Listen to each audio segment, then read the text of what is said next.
مرحبا بكم في قناة مورا. النهاردة عاملين جدول طبعا للتغذية للعصافير البادجي والكوكتيل. النهاردة الوجبة هتكون البرسيم زي ما انتم شايفين. جبت برسيم وهبدأ اغسله كويس جدا بالمية وهنضفه وهرجع له.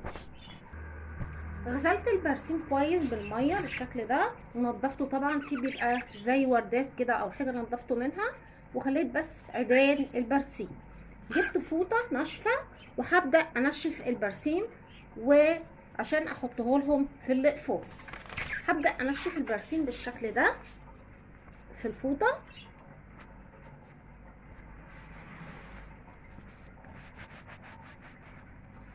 عشان ما يبقاش فيه ميه ويقدروا ان هما ياكلوا. بعد ما نشفته كويس هبدأ احطه في الاقفاص. طبعا البرسيم بحطه مرة او مرتين في الاسبوع للعصافير. بعد ما نشفته بالشكل ده ببدأ احط حوالي عودين من البرسيم للكوكتيل بالشكل ده.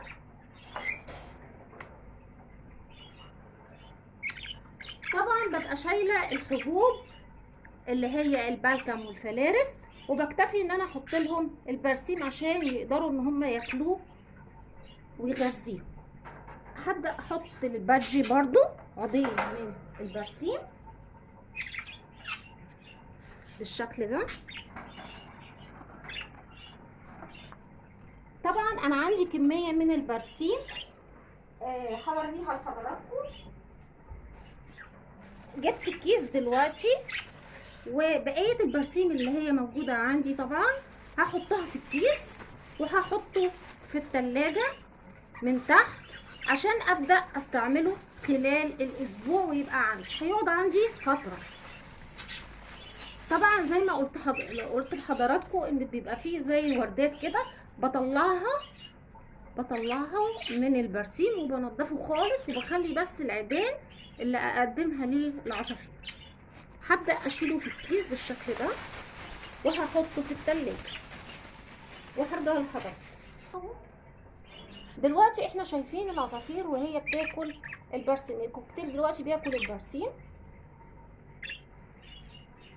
زي ما انتم شايفين.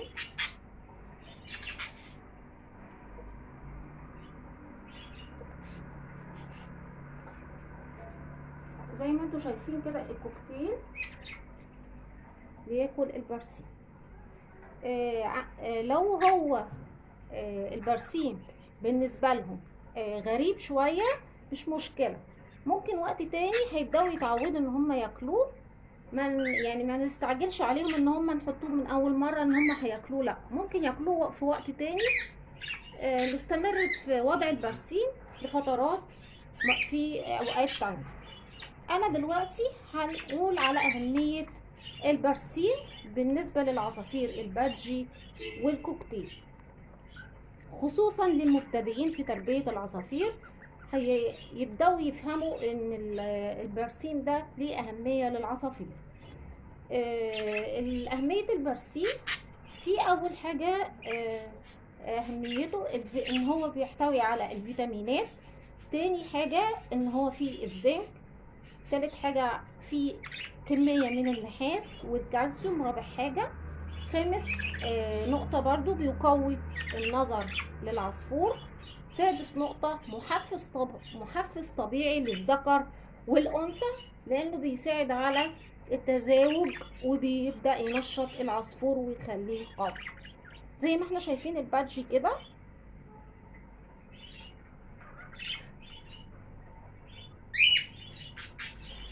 احنا شايفين الكوكتيل دلوقتي وهو بياكل البرسيم. هما واحدة واحدة هيبدأوا ينزلوا ياكلوا البرسيم.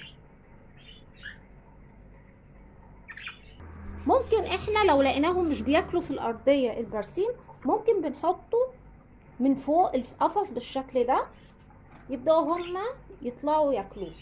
برضو للكوكتيل ممكن نحطه من فوق كده برضو، يبدأوا برضو ايه ياكلوه بالشكل ده. يعني لو لقيناهم في الارضيه مش بياكلوه ممكن نعلقه لهم بالشكل ده وياكلوا.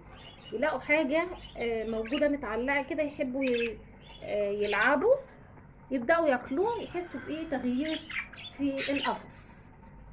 احنا دلوقتي هنتفرج عليهم وهم بياكلوا البرسيم. دلوقتي شايفين البادجي وهو بصوا منظره غريب جدا وهو متعلق وبياكل البرسيم. فهو ممكن ما يحبوش في الارضيه زي ما انا قلت لحضراتكم، وممكن يفضل ان هو ياكله وهو متعلق في القفص من فوق.